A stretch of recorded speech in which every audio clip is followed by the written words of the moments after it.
Gentleman Style Show. Welcome to the Gentleman of Style Show. I'm Baldwin. And I'm Creature. Today we got a guest for y'all. This is a guest beyond guest.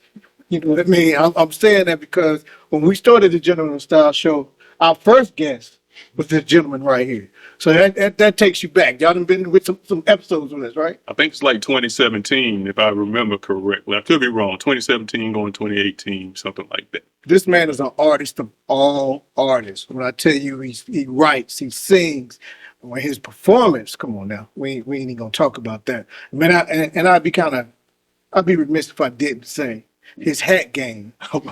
Go ahead. His hat game. Y'all ain't messing with this guy. Yeah, I was going to say, y'all, just wait till y'all see the suit. Blend it with the hat game. Y'all ain't messing with this. You know, wait till you see that. Even though, that's not the main topic, but this is the Gentleman Style Show. It is. And he came through representing. All right. Present. So we ain't even gonna hold y'all any longer. We just gonna do it. Let's do it. Welcome to the Gentleman Style Show, Mr. Hasan Green.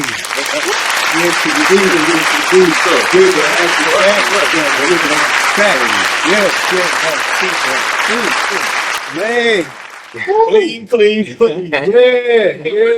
Listen, I had to come with the standard. Yeah. That's because you had that personally made. It is custom made. I found the lady on Instagram. It's called The Hat Edit. She's in Colorado or Montana. I can't remember which one. But yeah, so The Hat Edit. The Hat Edit. Okay. So she does the custom. Yeah. Shout out to her. This hat was supposed to be like a beige cream color, but she didn't have that hat in that color any longer. So she like got this hat and mixed two colors to make it be. Make it that color. Yeah. I mean, it looks good. Yeah. It looks good. I say, yeah, this will work too. I always like, the detail. Yeah. When someone takes time to put in, even the texture of the hat. You can add stuff to the hat, but you got texture, you got other affinities to go on. And that's what I liked about it, the texture of it. Mm-hmm. It was a little different stand out of it. Right. That hat says, hey, I've been somewhere. I'm going somewhere else. Like the way they're saying. Well, for those people, I don't know how many people, they might be on their rock. For those who don't know you, Hasan, that well, give them a little background. Tell them where you're from. Tell them how you started in music. Give them a little background. Okay. So my name is Hasan Green. I'm from Lafayette, Alabama. I've been in Atlanta for almost 13 years. I started singing at the age of 5. I grew up singing with my great-great-grandmother and my great-aunt singing in church. And then I found out that my dad's family sing as well. So it kind of came a two-sided thing. So I grew up singing with my dad's family and my mom's family. I was on Showtime at the Apollo at the age of 11. Some of you may have seen that. I saw that. Yeah. I actually saw it. And if you haven't seen it, they actually have it on Tubi now. They have all the Apollo's shows on Tubi. So we got a chance to go back and actually watch it. We did record it on the VHS because back then you had to record on the VHS so you can go back and watch it. So You have that show somewhere? I do. Okay. I do have it on VHS. Because back then you had to stay up to watch Apollo. They just do reruns like that until like months later. So I did that in 2001. I was 11 years old. What happened after that? I started YouTube. I started posting videos on YouTube like 2007. So this was my senior year in high school. I just graduated, and YouTube was kind of like becoming a big thing at the time. And so this is the time before viral became viral. Like nobody was talking about going viral. So I started posting videos. People started remembering me from Apollo. They started catching on to the videos. The views grew. The subscriptions grew. So I have over 125,000 subscribers now with like millions of views. From there, I've traveled most of the United States, traveled to the UK, South Africa, just from posting videos on YouTube. So it's been an amazing journey. So this is just a little background about me. I lead praise and worship every Sunday at Living Faith Tabernacle here in Forest Park, Georgia. I've been there 7 years. Studied music at Jacksonville State University for like 2.5, 3 years. And then I started doing more traveling. I sing at a lot of weddings, so I kind of call myself the wedding singer. At this point, with a gospel background, but the wedding singer. Yeah, so that's a little bit about me in a nutshell. Yeah, that's a lot. That is a lot. Let me ask you this. So Jackson State. So you know the whole Deion Sanders. Or no, Jacksonville State. So Jackson- this the one in Alabama. Alabama. Okay. Yeah, like Okay. Birmingham. Yeah, I got the wrong one. Yeah, I got. All right. So given you went to Jacksonville State as opposed to Jackson State, which is what I was thinking. All right. When you saw how Dion moved into that space and kind of galvanized and put the spotlight on HBCUs, what were kind of your thoughts with that? I feel like it was an awesome thing to put the spotlight on HBCUs because believe it or not, the younger generations who aren't African American, sometimes they don't even know what HBCUs are. And sadly to say, it's a lot of African Americans who don't know what HBCUs are. So anytime we can put our authenticity in the spotlight, anytime we can put us in the forefront, it's always a good thing.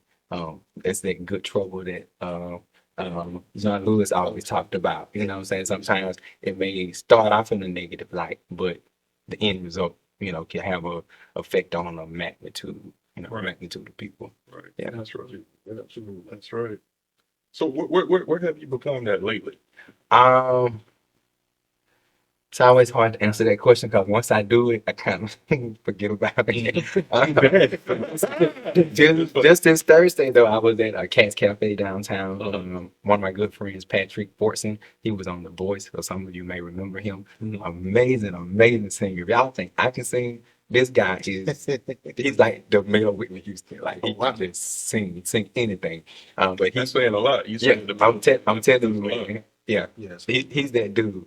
If he sing "I Will Always Love You," it's just as captivating as Whitney Houston. So I put him way up there. But however, he had a show and he invited me to come and share the stage with him.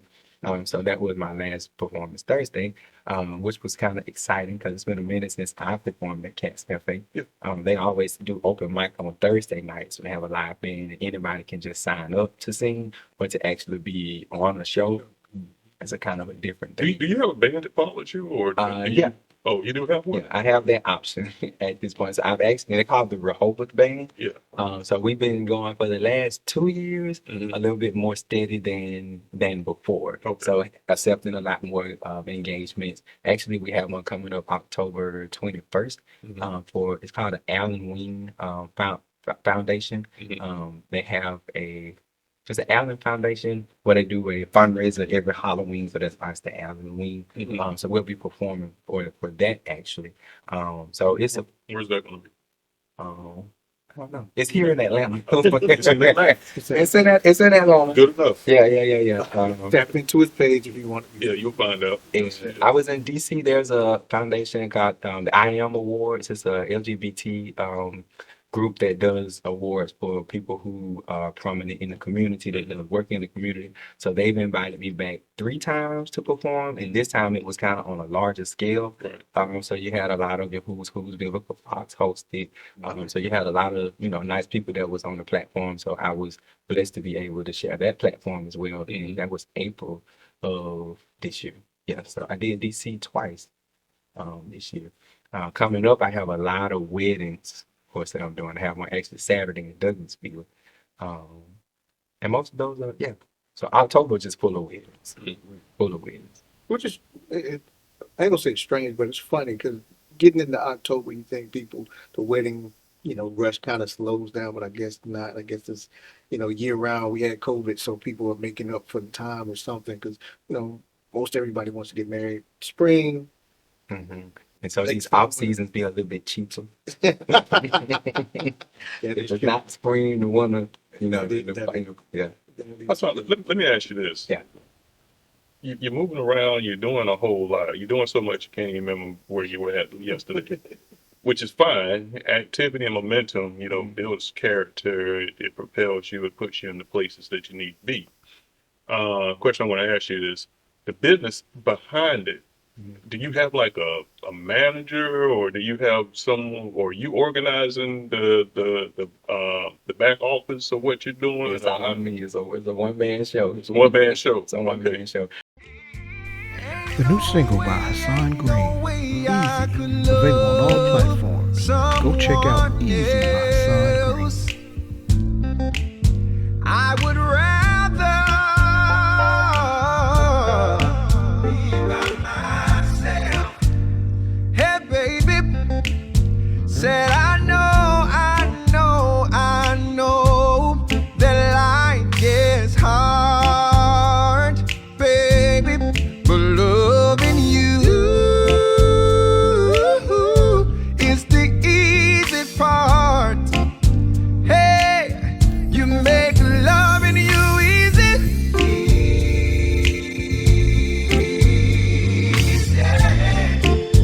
Oh, girl, you make loving you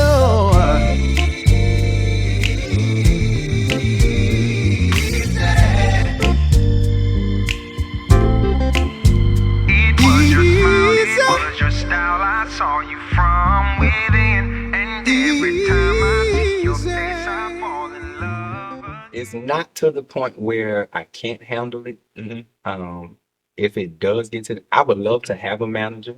I tried that once, and the relationship didn't go as planned. What was the main problem? The bookings, like the bookings were done off of what I was sending. So like when people hit He me, wasn't doing the work. right, exactly. So He should my have just been coming. Go ahead.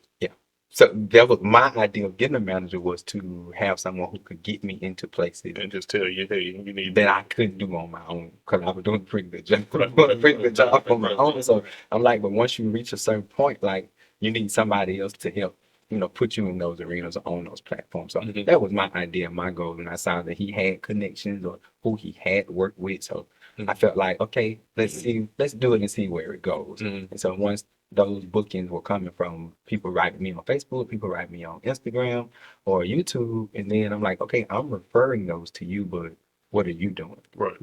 So that relationship was severed. No, we're still good on good Right. terms. No, You understand. yeah, no love lost. So that was that, and I haven't had one since, and that was 2015, 16. Oh, wow, sir. Yeah, so So what are the characteristics that you're looking for? Granted, you're looking for someone that can put you into places that you don't think maybe you couldn't yeah. normally get into. So the characteristics of that particular person, what are you looking for? Two things for me: knowledgeable and loyalty. Like you got to know what you're doing without me having to babysit, without me having to supervise. I don't like micromanage. So if I'm gonna trust you to do a job, do the job, and do it well. So Right. that knowledgeable and being loyal. Like I don't want to have to be looking behind, and that's another reason why I haven't, because I like to work with people who I've known, built a relationship with. You know what I'm saying? Like you guys, when y'all contacted me and said, "Hey, come back," I didn't mind because we already built that rapport, built that relationship. So I like to work with people on the business side that I know. You know what I'm saying? Most of those would probably be my family because I trust them without doubt, without a question. Like I have family members who I know would go to bat for me, do the right thing, and be loyal. So that loyalty to me, and it's hard to find people in the industry, in any industry, but especially the music industry, because I'm in the music industry. It's hard to find people who are not just for the dollar, who are not just for the next big thing, the next big hype, but actually, believe in your gift. And you can find those people, but like I say, it's hard. So those are two things I would look for and would be a most definite requirement. Well, when you were working with him, you were just sending him the bookings, right? So in other words, people would reach out to you and you'd say, "Hey, we'll talk to our manager about it." And then that kind of was Right. the one direction. And then some of those were some people who I've already had dealings with. Right. And so now I'm saying, now you got to communicate with my manager. And that was the question that I was about to get to, because what happens when you do it yourself or you go it yourself, sometimes people contact you.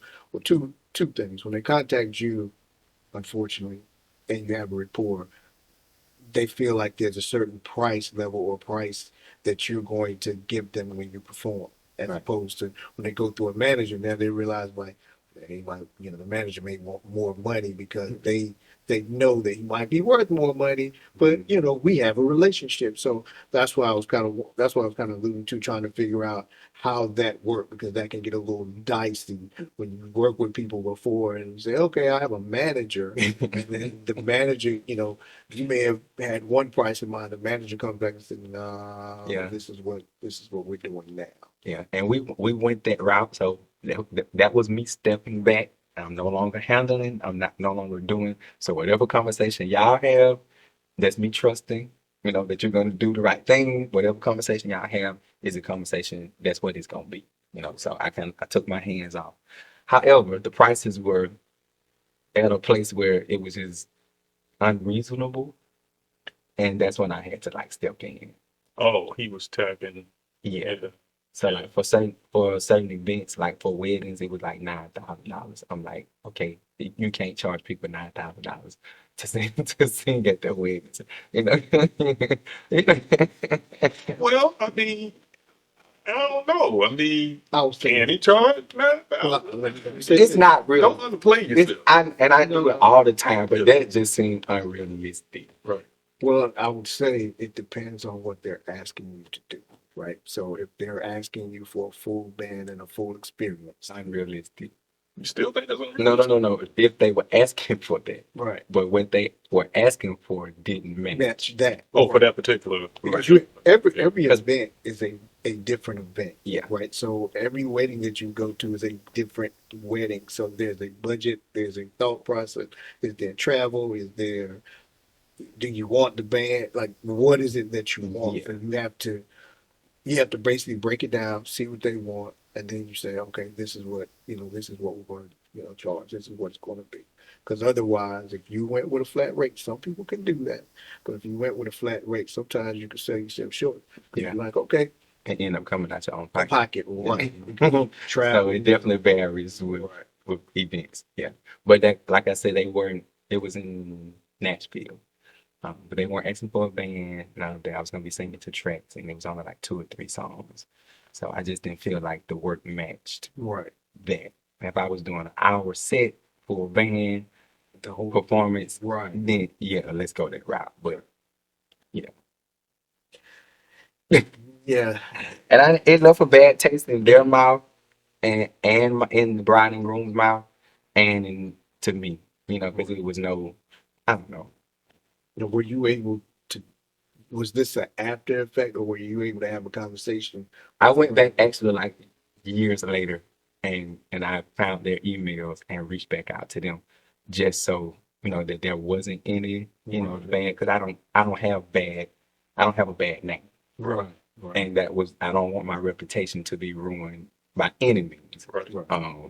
So I reached back out, and they actually invited me to come sing for their anniversary this past year, but I wasn't able to do it because I had another engagement. Right. But just to know that they felt comfortable enough to ask me, Right. make me feel Yeah. better. Yeah, you're all good. Yeah. We in the clear. Yeah. So let me go ahead. Now, I was going to say, so we know about the performance side. So are you doing any projects right now? Are you working on any projects? I am, and I'm excited about it. Most of the people who do follow me know that, like I said earlier, I have a gospel background. Right. But my recent projects have been and are Southern soul. Okay. So if you got your King George, your Tuckers, your Westlove, you got all those people who are smashing the Southern soul singing. I love it. I don't know. The first time I heard King George, I'm like, this guy sounds like he's saying quartet. I was like, I heard the familiarity, and then I found out that he did sing quartet back from where I'm from, back in the area. So I was like, okay, cool. So it fits my style to the T. Is gospel, soul, and R&B just wrapped into one genre. So actually, you see words on this side? I see Some that. other stuff. It's on this side. Yeah. So the word easy. Yeah. I got this hat made to commemorate the release of my first Southern Soul single. I released it on Valentine's Day. So this was like a promotion. So people are always asking why you got easy on your hat. So that's a conversation piece for me to sell the single, Right. promote the single, let people know I do have a new single, a new video out called Easy. So I did that in February. My grandmother got sick in January, And then she ended up passing in May. So that kind of like put a pause on music for me. So I kind of like put it on the back burner. However, since her passing, new songs have been coming to me. So I got like 6 or 7 songs that I've written that I'm planning to release. The second one is called Keep Smiling. I just recorded it last Monday, so I'm waiting on the mix and master. And I'm going to be releasing that soon, so y'all be looking out for Keep Smiling. I'm excited. Let me ask you this, and this goes right along with what you were just saying. Is this a solo album? Yes. Okay.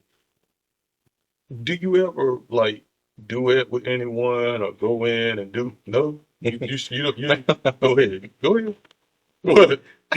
I've done features on other people's projects, Right. but I haven't found that one just yet For your for project. my project. That's what I'm asking. So It would have you to. selfish. Yeah, kind of. You selfish. Yeah. Can't do it like me. You gotta be special to come in. It would have to make sense, like Okay. business wise.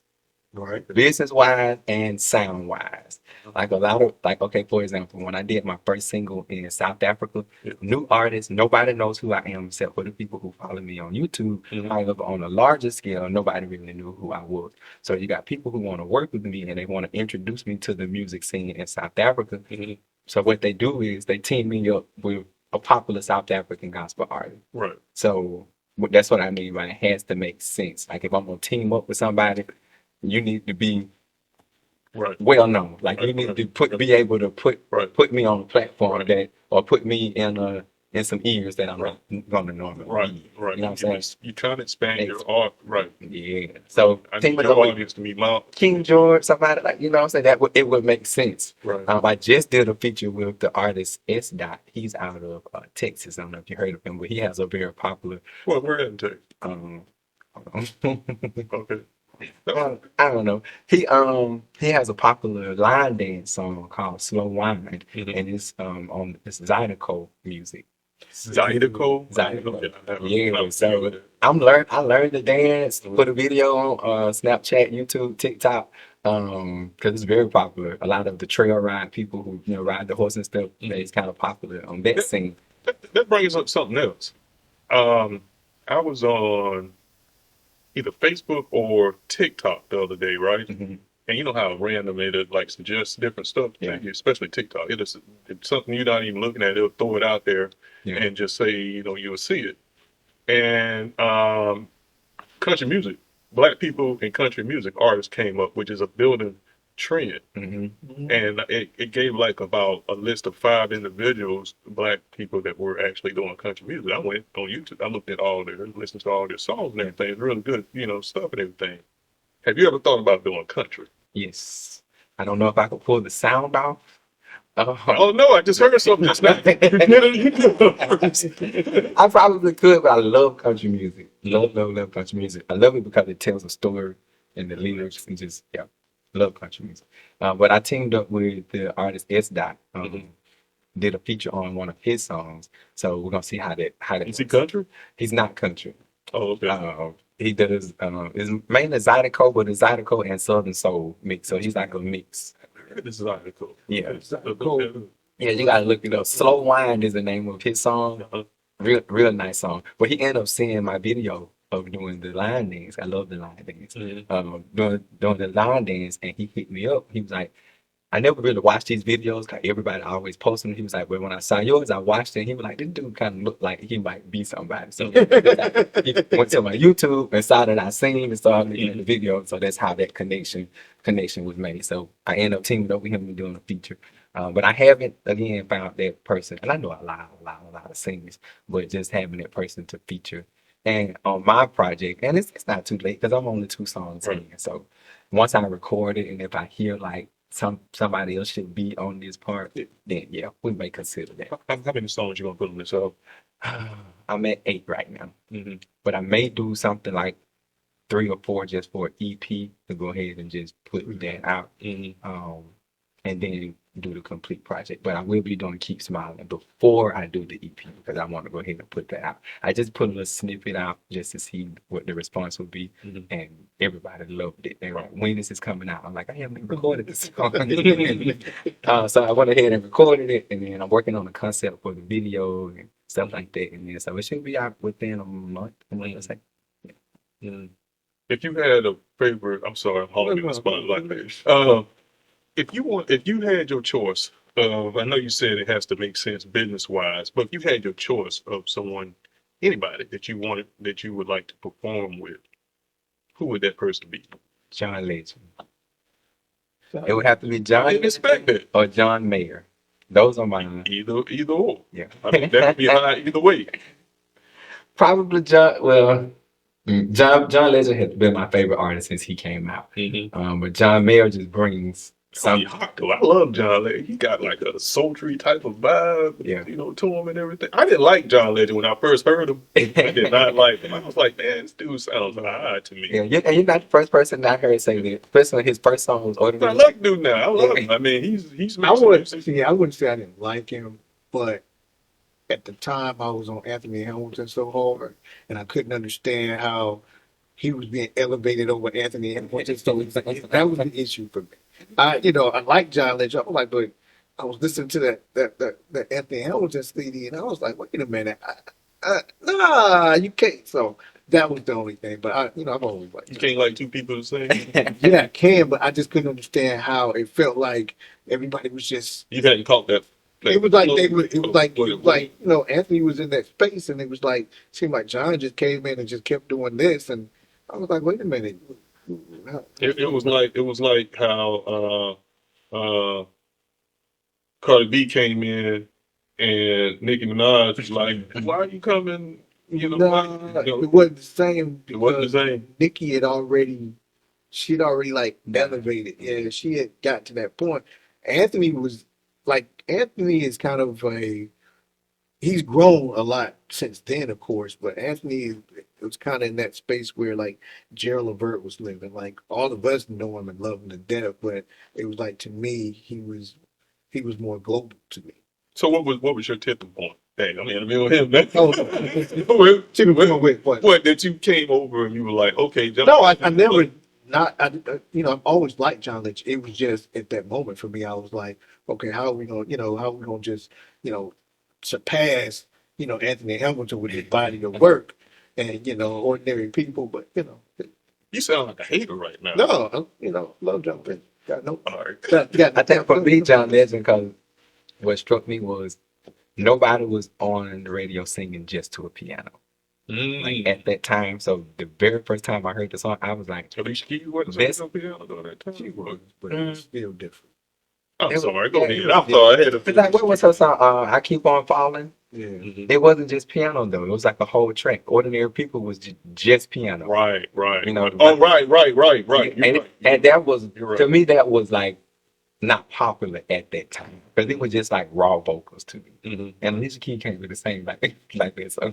Hey. That was Hasan Green. That's Hasan Green. Hey,